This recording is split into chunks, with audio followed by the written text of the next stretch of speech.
Jurian looked out on the walls of Castamere. In 2 years, they'd transformed the place. The castle was still more run down than it should be, but they'd created a large living quarters in one of the main parts of the keep. And while the rest still needed work, he could now bring Joy here and have somewhere comfortable for her to stay. Originally, he was going to ignore the castle itself. Building a new one would take more time, perhaps, but it would allow it to be planned out to his own preferences. But the more he walked around the ruins of Castamere, the more he saw its potential.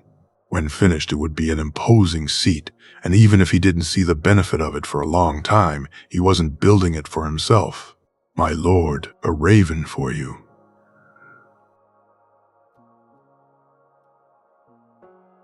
Maston, his squire, said as he handed him the scroll. "Thanks, lad. Why don't you go get the horses ready? We'll take a ride over to the mines and have luncheon over there today." He smiled at the young lad. "Of course, my lord. I'll see to it at once." When the boy left, Jurian looked at the raven and shrugged. He broke the seal with no reverence whatsoever, the crowned stag just annoying him, and began to read to see what message the king was sending now. Ever since he'd been named as Lord of Castamere, he'd occasionally receive a raven from the crown, asking him to come to some feast or other at King's Landing. Luckily, being so busy allowed him to ignore them.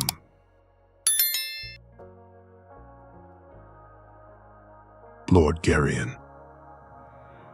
His Grace invites you to the tourney of King's Landing of 293 AC. In recognition of the 10-year anniversary of His Grace's victory over the dragons, we shall be pleased to accept you and your retinue, and His Grace's bids you to come and enjoy the festivities. John Aaron. Hand of the King. Garion scrunched the scroll up and threw it off the battlements, smiling as he saw it blow away in the air. He had no intention of going to King's Landing any time in the near future, and certainly not at the request of a drunken king celebrating a 10-year-old war.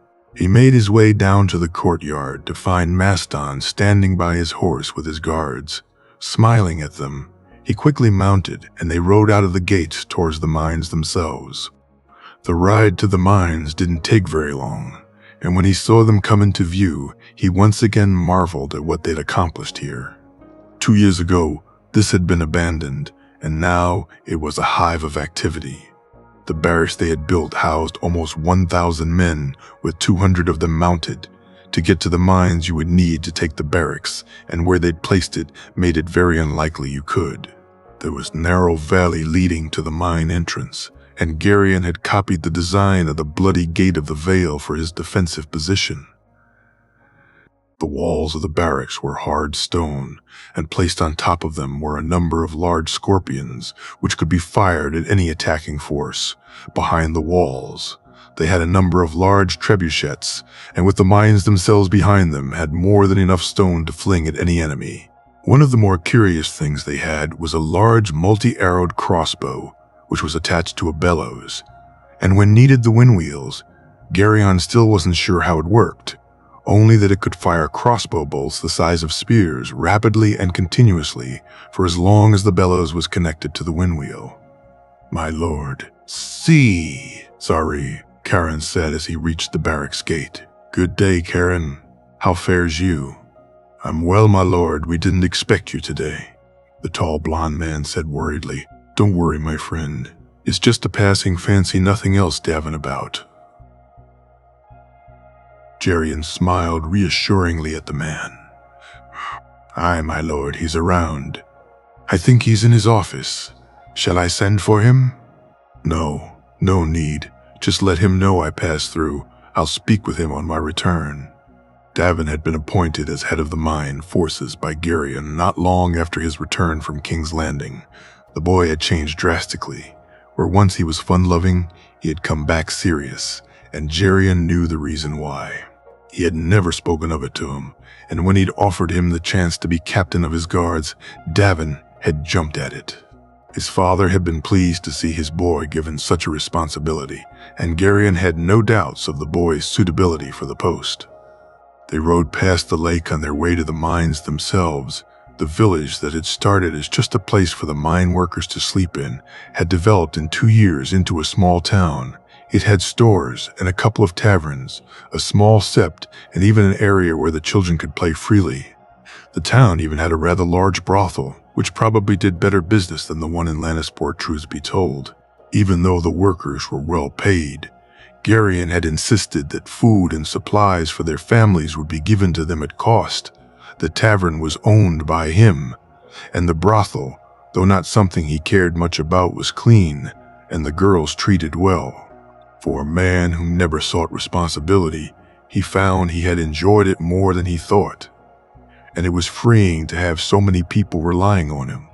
"All right, lads, here will do," Garion said as he dismounted his horse and walked the rest of the way.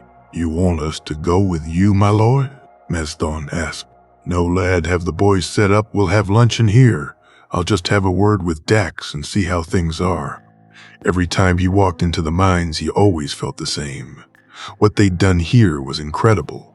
The veins they'd found were more than they could ever imagine, and with the addition of the wind wheels allowing for the tunnels to be both aired out and for the tools to work in conjunction with them, it allowed them to dig deeper and more quickly than they'd ever thought possible. "Hillard," Dax said as he saw him walk towards him. "Dax, how fares you?" "As well, my lord. You need anything?" "No. Just thought I'd have a look round, see how things were." "He's good, my lord. Found a new one t'other day. A large one. Keep us busy for moons, methinks." "Very good. How about you and the lads? You have everything you need?" "Aye, we's fine, my lord. Thanks for asking. The lads are doing well." "Well, don't let me keep you, Dax. Don't work the lads too hard, all right." He smiled as the other man laughed at him. "Knows fear of them, my lord. You won't let us." Jurian nodded and walked back to the entrance. He'd speak to Davin on his way back to the castle. If he had nothing for him to worry about, he'd think about heading back to Casterly Rock for a while. He missed everyone there and hadn't seen Joy in a couple of moons. His girl was growing fast, and a part of him wondered if he should move her to Castamere, or was it too soon? Jenna smiled as her two boys swung their swords. Tion had improved incredibly well, and Walder, while not the strongest, had taken on some of the lessons he'd learned with John, and was using his movements and quickness to frustrate his older brother. Off to the left, Martin and Willem watched intently, no doubt keen to face the winner. While Loris looked on, a little bored, she watched as John stared intently at her boys. Over the years, she'd become very fond of the young lad. He'd won her over like he seemed to do with most people who spent time in his company. When she had seen how he interacted with her niece, she had begun to realize what Tyrion had said about the boy was right. He didn't do things for favor. He just did things because they were the right things to do. It had hurt a little to see his expression when she had started Joy on her lessons and began to spend more time with the little girl. But he had quickly seen the benefits, and while his attention to her had started to bring her out of her shell, she needed to learn what it was to be a lady, and John couldn't teach her that. "Wait, Tion, Walder, stop," John said loudly, forcing her to look and pay more attention to the yard. "What do you think you're doing? You're brothers. Brothers don't act that way." She heard him chastise her sons. She wondered what had happened. She'd been distracted just for a moment, and obviously something had occurred. She turned to Alessia, who was standing with Joy to her left. "What happened?" Walder spun and landed a hit on Tion, and he got angry. "My lady," began to swing his sword not to spar but to hurt Walder. Alessia said, and Jenna grew angry. She was about to go down to give him a piece of his mind when she heard Joy laughing. "Tion's in trouble," the little girl said, and she looked down to see Tion looking nervously while standing facing John, who had his sword out. She couldn't help but smirk. John had a way of punishing her boys when they stepped out of line that worked better than any she had come up with. They idolized him a little. She knew that. They mimicked him, and his lessons with them were the ones they really looked forward to, so when they disappointed him, they felt it more keenly. "Ready, Tion?" "I'm sorry, John. I lost my temper. I'll apologize to Walder. It won't happen again." "Fine. Go say sorry to your brother. Then you and Walda switch and take on Martin and Willem.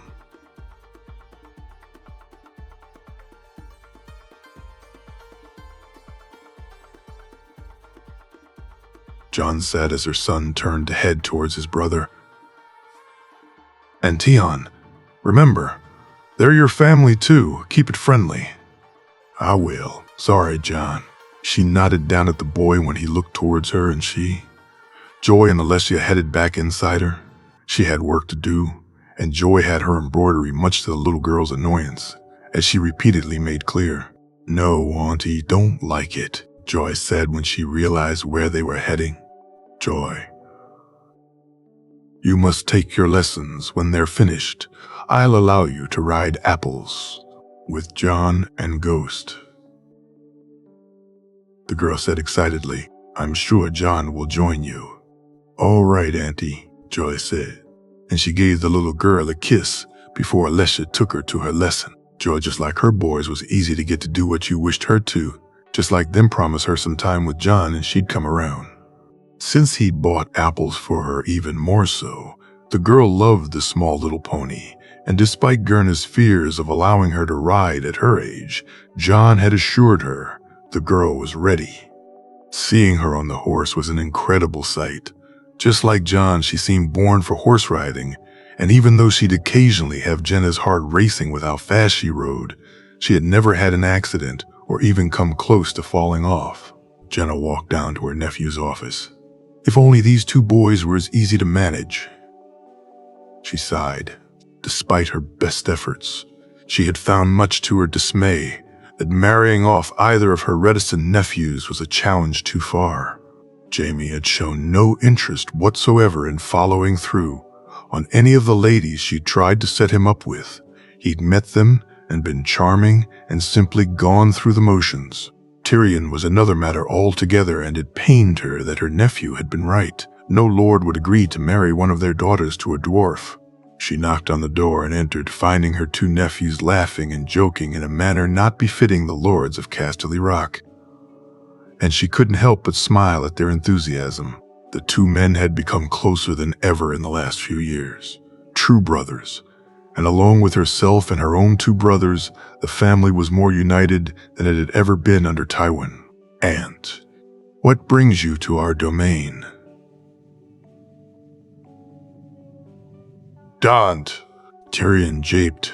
Domain, nephew really, she said, raising her eyebrow. Impressive, is it not? Tyrion said, waving his hand over the desk. Yes, more than impressive, she said dismissively before taking her seat. Anyway, I'm here on important business. Jenna looked from one to the other. I want us to go to the tourney in King's Landing. Why would we do that? Jamie asked. I think it's about time we made our presence felt in the realm, and I'm sure both your squires would no doubt like to test the jousting skills that they work so much on. She watched as Jamie considered it for a moment. He looked at Tyrion, who just shrugged. She knew the idea of a visit to King's Landing was nothing he would be interested in. No matter how many times she'd suggested it, or how many ravens he received from his sister, he wouldn't leave the rock to go there, and had only traveled through the West in the last 4 years. Fine. I'll consider it, Aunt. Who would go? Jamie asked, and she breathed a sigh of relief. I think we all should. Even me? Tyrion asked, his voice a little eager. Yes, nephew, even you, Sir Adam, can step in as Castellan while we're away, and Girion would place Davin in charge of Castamere. Kevin would no doubt allow Harris to take over his duties. Jenna said. What of the children? Jamie asked. We can take them with us. Surely there's enough room on those monstrosities you've built. You mean for us to sail? Tyrion asked. It would be quicker and more comfortable, Jamie said. Very well, Aunt. I'll give you an answer later for certain, but I think it's a good idea, Jamie said. Good now. Would you two actually do some work? No, they both sat together, making them all laugh. She shook her head and got up to leave. It had been years since she'd been in King's Landing, and the idea had just hit her. She knew her sons would love to see a tourney, and despite not wishing to travel on those huge ships that Tyrion had Kevin build, she knew from what Kevin had told her how fast they sailed. A moon's-long journey by land could be done in a couple of se'nights. Now what ladies would be at this tourney, she wondered. Jon. Riding Winter was still an absolute pleasure to him no matter how many times he did it. Whether it was fun for travel or riding in the jousting practices against Loras, he could never tire of the feeling of being on board his mare. In the last few years, he had been given the added bonus of Ghost, growing large enough to run beside them, and though Winter was faster than any other horse he'd seen thus far, Ghost could manage to keep up with them. As for the White Wolf, well, he was incredible. He had outgrown most hounds and dogs over a year ago, and when he reached the size of a full-grown wolf, Jon had assumed that would be it. But the wolf had just kept growing. He was almost the size of a small horse, and when Joy rode Apples, if she wished she wouldn't need to bend down to pat Ghost's head if he was beside her, which right now he was. Ghost faster. The little girl laughed as she and Apples sped up, the wolf running close beside them. Careful, Joy. He shouted after her. Come, Jon, faster. Catch me. She shrieked as she pushed on. He heard Allyr's and Jorah's laugh behind him, while Loras snorted. He kicked Winter into gear and raced after the excitable little girl. Catching up to her a few moments later, he couldn't help but smile at the look on her face. They slowed down near some trees and a small stream and waited for the others to catch up. After he dismounted and carefully took Joy off Apples, he allowed Jorah to lead the horse to get something to drink, and took his pack off Winter to make sure Joy had her midday meal. Getting a girl to eat without others around had always seemed to be harder to Jon. If she saw you eat, though, then suddenly she was hungry. Come on, Joy.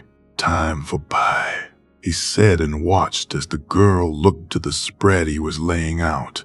No, Jon, you no pie, the girl said, shaking her head. Jon took out the peach pie that he'd had made earlier and watched her eyes light up. He placed it close beside him and took some meat and cooked vegetables and placed them on a plate for Joy to eat.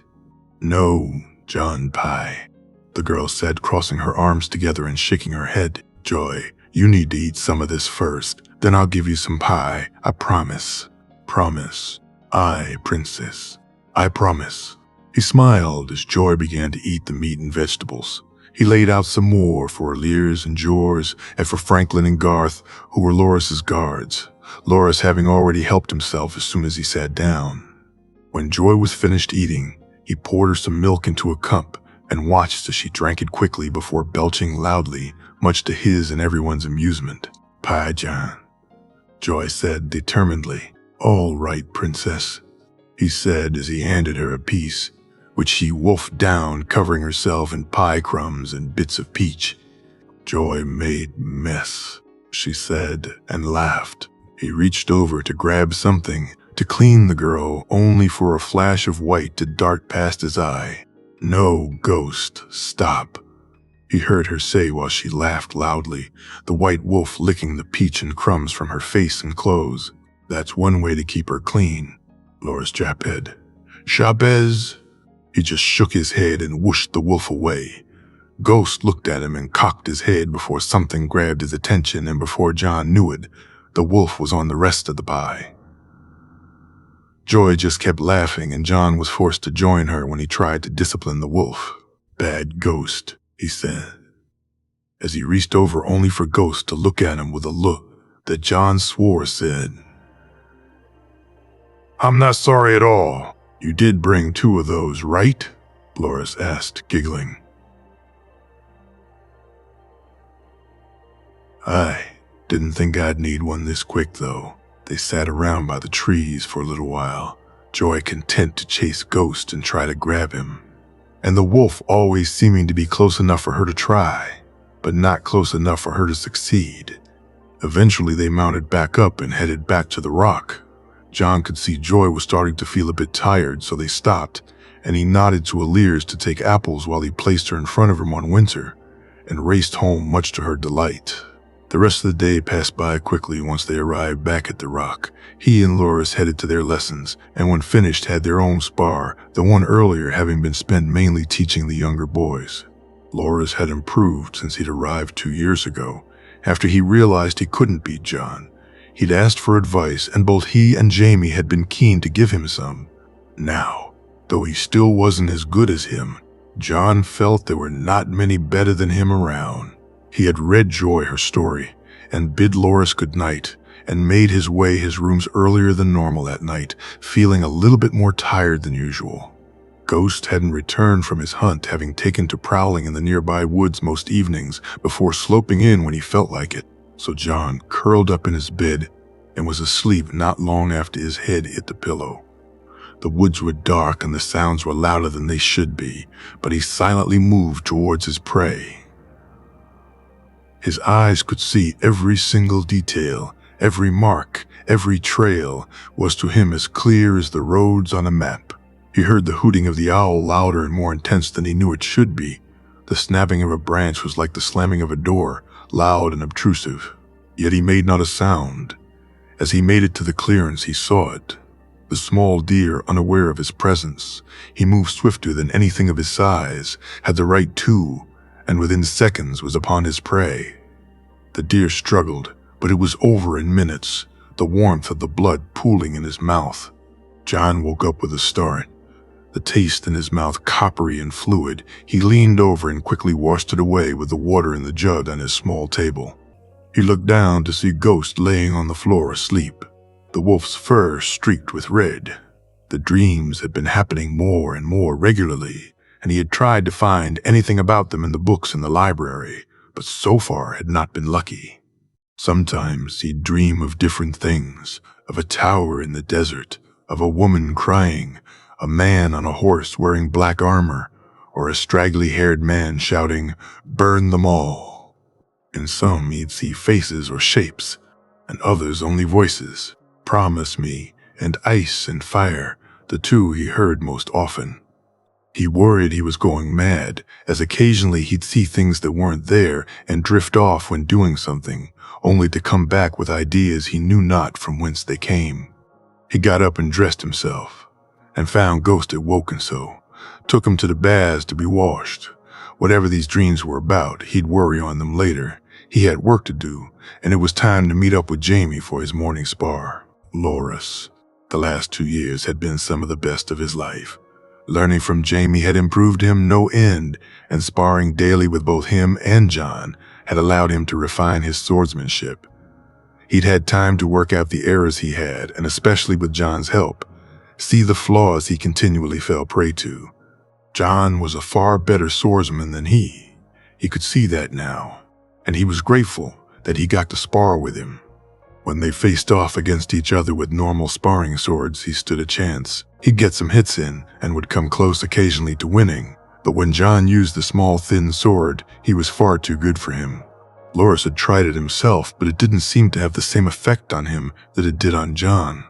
With it, Loras was clumsy and awkward, while John was like an artist with it in his hands, his movements much too fast for Loras to counter.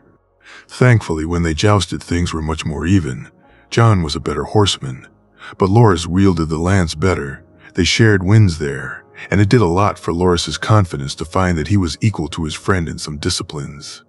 Over the 2 years that he'd been here, they'd become the closest of friends. He felt he could tell John anything, and the two boys always seemed able to cheer the other up. When they felt a bit down, he couldn't thank his grandmother enough for sending him here. "Loras, Grandmother wishes to see you," Marjorie said. "What about Marge?" "I think she wants to discuss your squiring." "So who in King's Landing am I to squire for?" "Not King's Landing, Casterly Rock, Loras. Grandmother intends for you to squire for Lord Jamie." "But John's Lord Jamie's squire. Is he all right? Has something happened?" "No, he's fine. I think Grandmother intends for you to squire with John." Loras looked at her confusedly. 2 squires wasn't unheard of. But he hadn't heard Lord Jamie was looking for another one. He'd jump at the chance to do so, though. To learn from Jamie Lannister would be incredible, and to squire alongside John, they got on well together. They'd surely be friends. He followed Marjorie down to the garden, to where their grandmother was speaking to his father. He could hear his grandmother's angry voice, and when they arrived had been told it was decided. Within 2 moons he had been standing in the courtyard of Casterly Rock, and was welcomed by both Jamie and John. From the very first day he'd known this was the best thing that had happened to him. He and John just naturally got on. There was no pretense, no having to be a Tyrell. Here he was. Loras and John was John. Loras made his way to break his fast. They had received the news that they would all be going to King's Landing for the King's tourney in a couple of moons' time. And he was excited both for himself and his friend, John having missed the last tourney in Highgarden due to an illness. He loved competing in the events, had even rode against a knight last time and was unlucky to fall. While his father hadn't had a squire's duel, much to his annoyance, the king would certainly have one, and he looked forward to facing John in competition. "Morning, my lord." "Morning, my lord," Alessia said to him, the pretty girl blushing as he smiled at her. "Morning, Alessia. I see John and Joy are up early again," he said, pointing to the table where they were both eating and feeding Ghost. "There, my lord, can I get you anything?"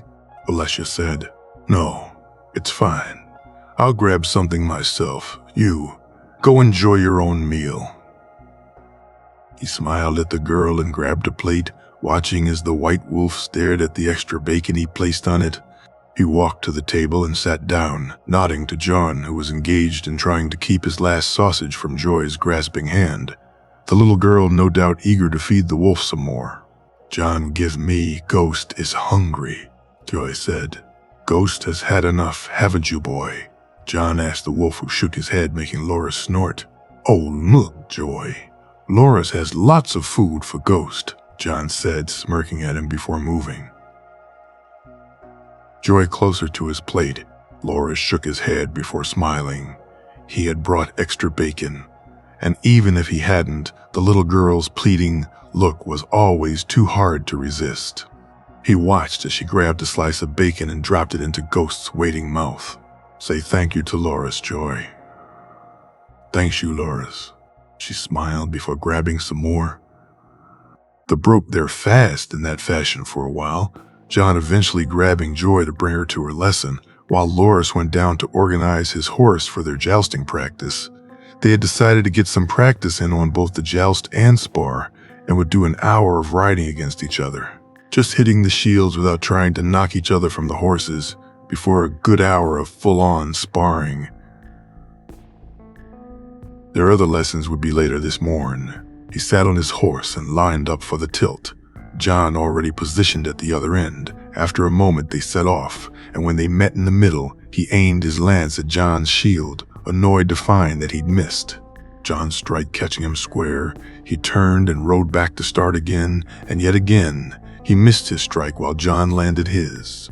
All in all, they rode against each other 7 times, and he managed just 1 hit while John landed all his. By the time they had put the horse away and got ready for their spar, Loras was in a bad mood. He knew during the sparring he would lose when he saw John take his thin sword, and after the jousting, he was feeling frustrated. The sparring went exactly how he thought it would, John showing just how much quicker and cleaner his strikes were with the small sword. "Better luck next time, Loras,"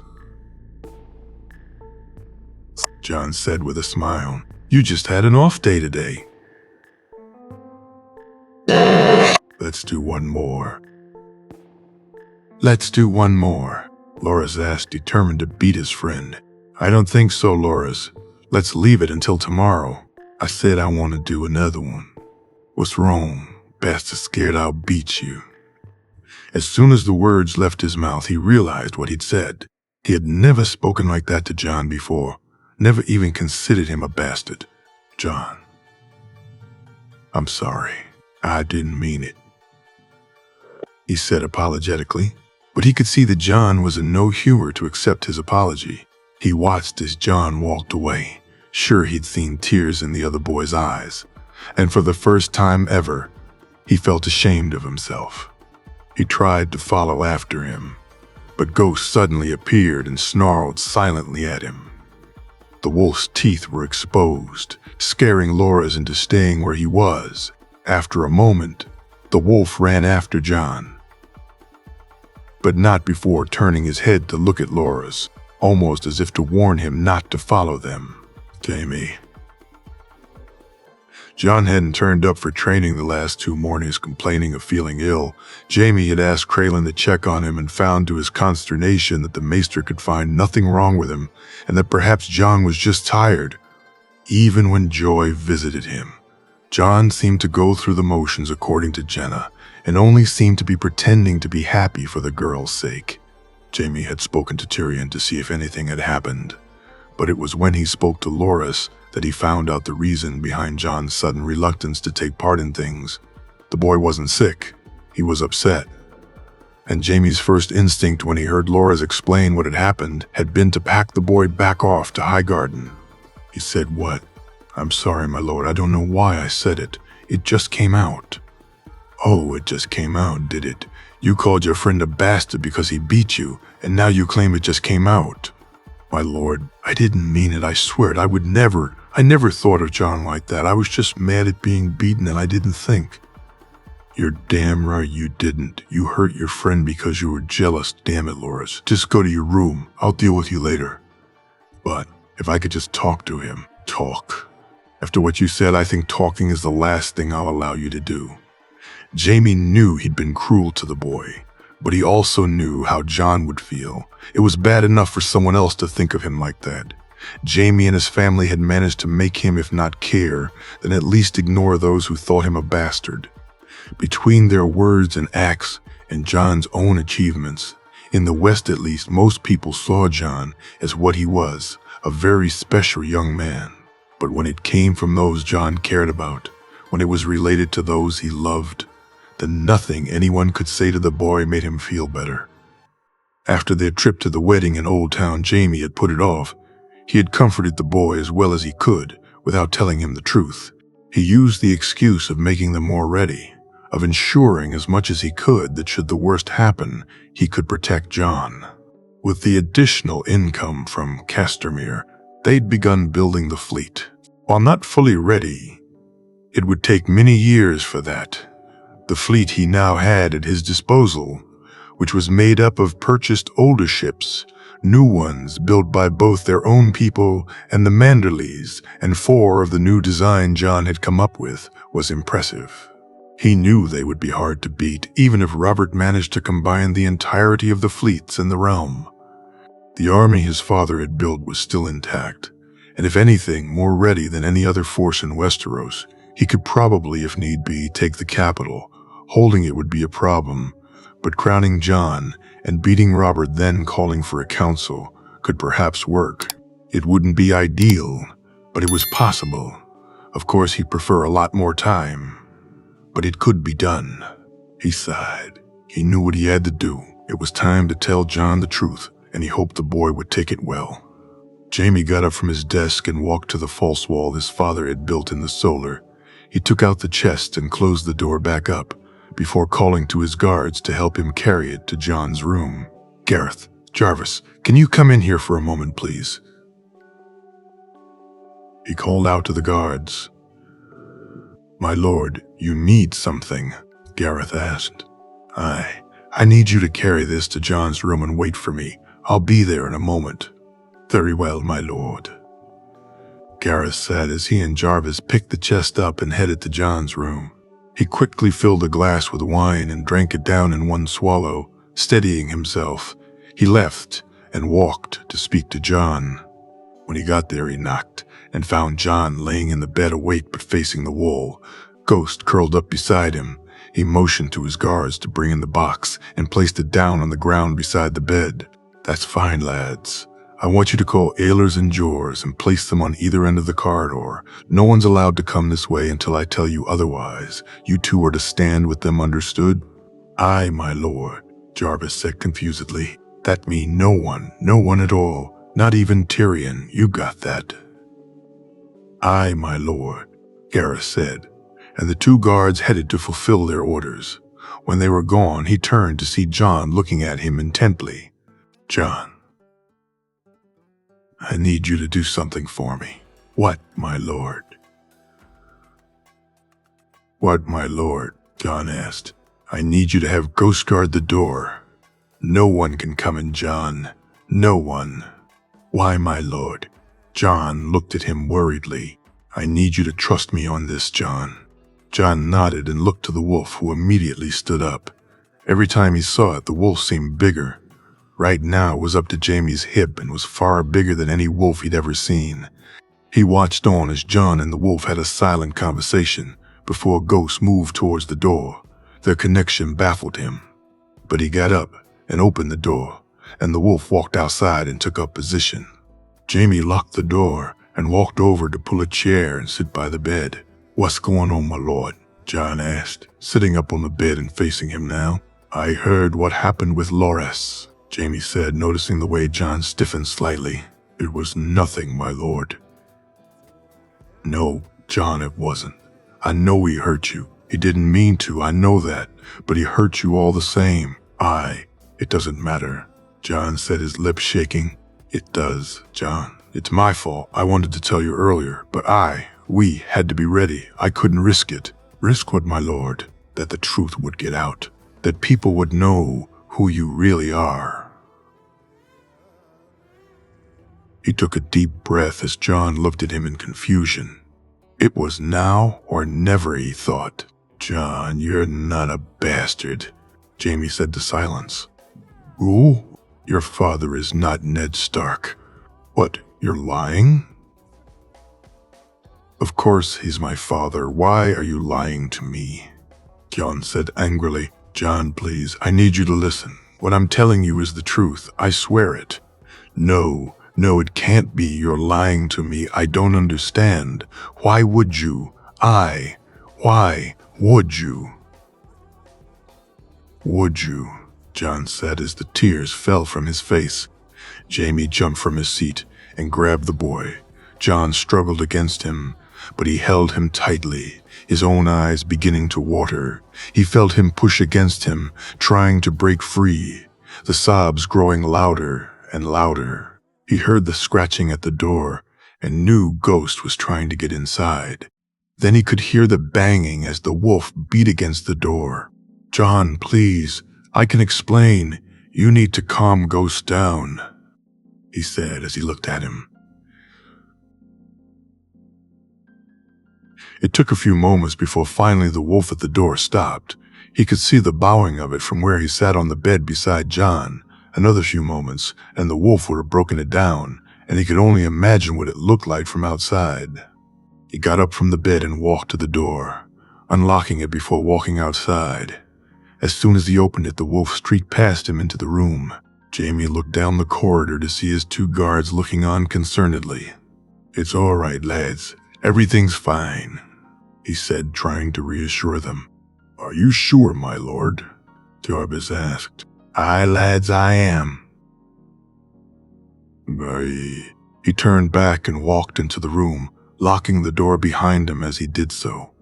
There was no way he'd get Ghost to leave now, and he saw the wolf was laying on the bed beside John, looking at him warily. He moved over to the chair and sat back down. "John, I'm going to tell you the truth now. After you can ask me any questions you wish, all right?" "Are you my father?" John asked, looking him in the eye. "No, John, I'm not, but you're more a son to me than any I could ever have," Jamie said, smiling at the boy.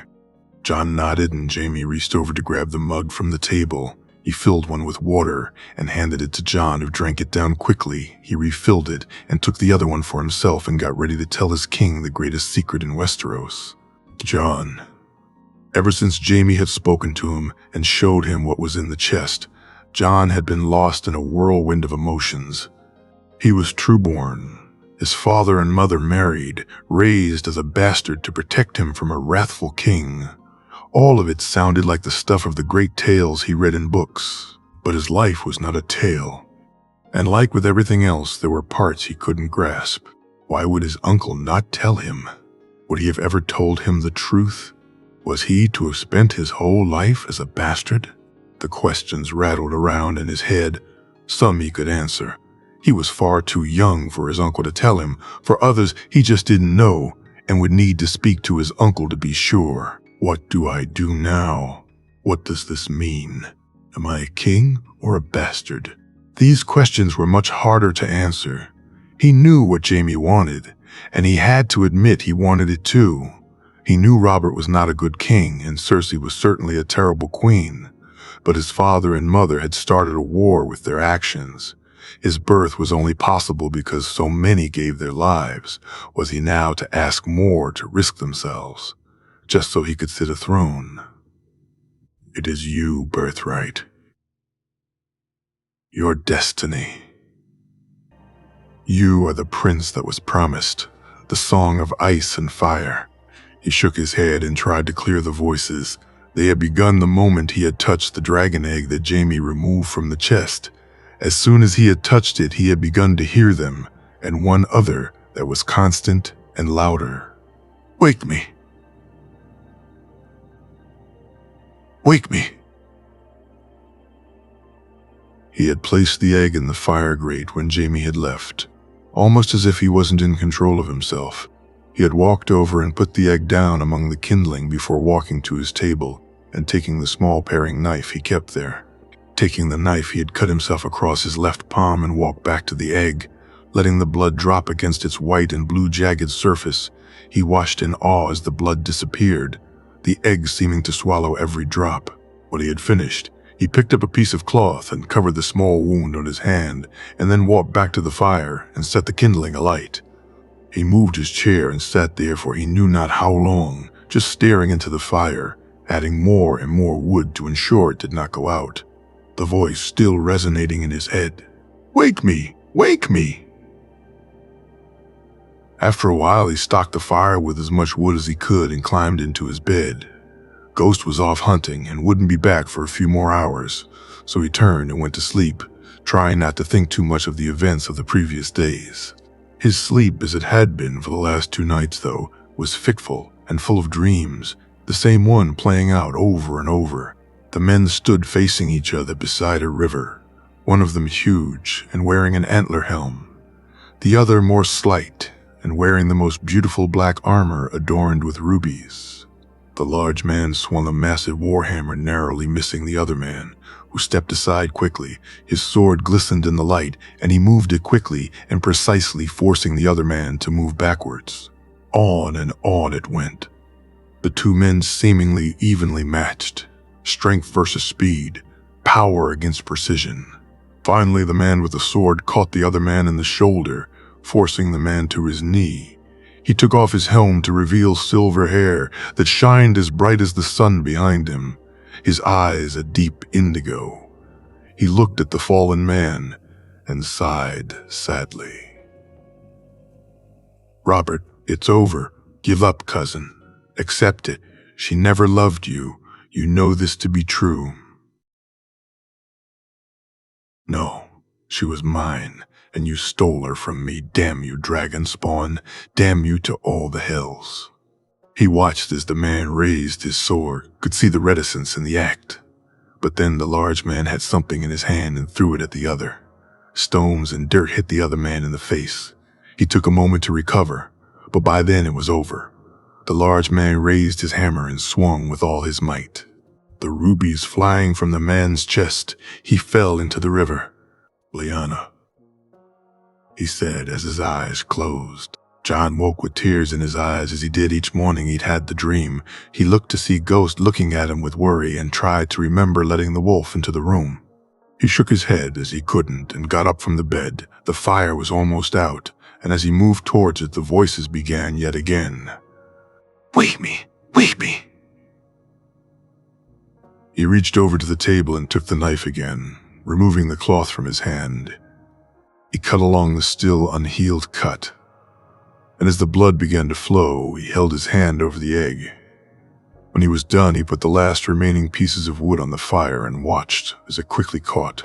He quickly dressed and walked to the door. When he opened it, he found Allers outside. The man smiled at him nervously, so John gave him a full one back, seeming to reassure the man somewhat. Allers, can you have someone bring me more wood for the fire? Aye, of course. Are you feeling all right, John? Aliers asked, and John was heartened by the concern in his voice. I'm good, thanks. He turned and walked back into the room, walking to the chest. He opened it and looked inside. The sword was just as magnificent as he imagined it would be. He could see it clearly now. Why Jaime had made him train with the thin sword. While nowhere near Dark Sister, the thin sword he'd used did have the dimensions correct, and John knew just by looking at the Valyrian blade that wielding it would be a joy. The cloak was beautiful, the gray wolf incredibly intricate, and the pose it was captured in, invoked in John. A vision of a fierce she-wolf ready to protect her pup. As he touched the material, he could feel the tears begin to fall. He pulled it close to him and held it tightly. His mother had worn this. It and John were all that remained to show she had lived, that she had existed. Everything else was just memories, and most of those were lies. He thought back to what Jaime had told him. It all began at the tourney of Harrenhal. I'm not certain of the why or how I was not there during, and only returned later. I know it had something to do with a bannerman of your grandfather's, a Lord Reed. But whatever it was, your mother took it upon herself to ride in the lists, the night of the Laughing Tree. She challenged and beat 3 knights and demanded they teach their squires honor. Eris demanded the knight be beat when the lists begun the next day, but your mother never turned up. Eris, seeing treason and treachery everywhere, convinced himself the knight was out for him. So he ordered everyone to find the knight, but no one did, or so we thought, when your father brought back only the shield. Finally, the day of the final joust came about. Your father rode against Sir Arthur in the semi-final and Sir Barristan in the final. You should have seen it, John. Seeing your father ride against the 2 greatest knights in the realm, Arthur and he rode a great tilt. But the match against Sir Barristan was incredible. When your father won, the cheers of the crowd were deafening. He picked up the crown, blew winter roses, and rode past his wife, the Princess Elia, and laid the wreath in your mother's lap. The day the smiles died, they called it. John folded the cloak and placed it reverently back in the chest. He wiped his eyes and took out the letters.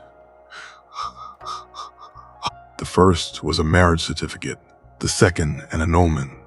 The other 2 were letters, one addressed to Doran and Oberyn Martell, and the other to Jaehaerys. He had spent the last 2 days looking at the letter without opening it, fearful of what it may contain. Jaime's tale had shaken him to his core, made him question everything, and he knew some of the answers were in that letter, but he was scared to open it. I don't know what happened after the tourney, John. Only that Robert was wroth and people assumed Elia was humiliated. If she was, I do not know. But seeing those letters, I feel there was more to it than people knew. A year later, your mother disappeared. Your Uncle Brandon rode to the Red Keep and demanded Rhaegar come out and die, believing you, mother, to be kidnapped. Aerys had him arrested. And your grandfather was ordered to come to King's Landing. You know what happened next. John and I won't speak on it, not now, not ever, other than to say Aerys was a mad man. No one could have predicted what he'd do. John opened the letter. My dearest son, I wish I could hold you in my arms and tell you how much I love you. But my time is near, and I know now I'll never have the chance to watch you grow, to see your smile and wipe your tears, soothe your hurts, or teach you to ride. There is so much I wish I could tell you, my precious boy. So much I long to see before I go, but I go to your father, and while it pains me to leave you, I shall see my love again, and for that, I'm grateful.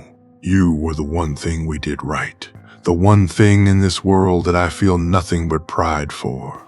My son, you are the best of us, the best of both of us. Your father called you the Song of Ice and Fire.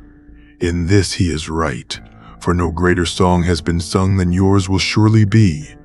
I'm sorry we can't be there with you, to see you become the man you were born to be. I tried, my son. I sent letters. I trusted people to deliver them to my father, and I know not why they never reached him. We caused this, though it was not our intent. We caused this, and though I know it's a heavy burden to bear, Only you can set things right. The truth must be told. My son, Robert, knew and kept it to himself. He knew how I felt, and that I left with Rhaegar willingly, yet lied to further his own ends. Both he and Jon Arryn and others had planned to depose your family for years. I know not. If my father was a willing or unwilling participant, I fear the truth. My son, that he was willing. I left letters with Lysa, and why she did not deliver them.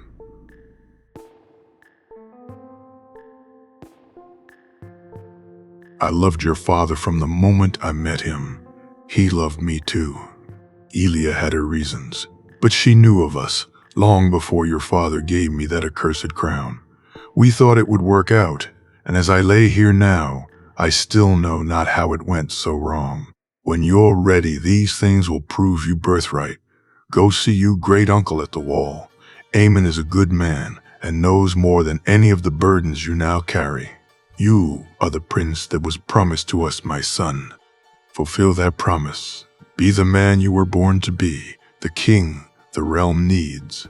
I shall watch over you, my sweet boy. For now and forever, know that I love you with all my heart. Your loving mother, Lyanna Targaryen. Jon allowed the tears to fall freely as he read the letter. All his life he wished to learn of his mother. He held the letter in his hand and looked into the chest, the gold of the harp he longed to play but had not touched, the letters, the beautiful cloak. He looked to the sword and to the egg that rested in the fire. His mother had held these things for him. His birthright, Jaime had called it. This was who he was, who he had been born to be, a king raised as a bastard. As he laid the letter down, Ghost came over to him. He rubbed his hand against the wolf's fur and felt the sadness in his heart lift just a little. He stood up and walked to the egg, looking down on it as Ghost followed behind him. He was a wolf and a dragon, but from now on, no longer could he be a bastard. From now on, Jon knew he could only be a king.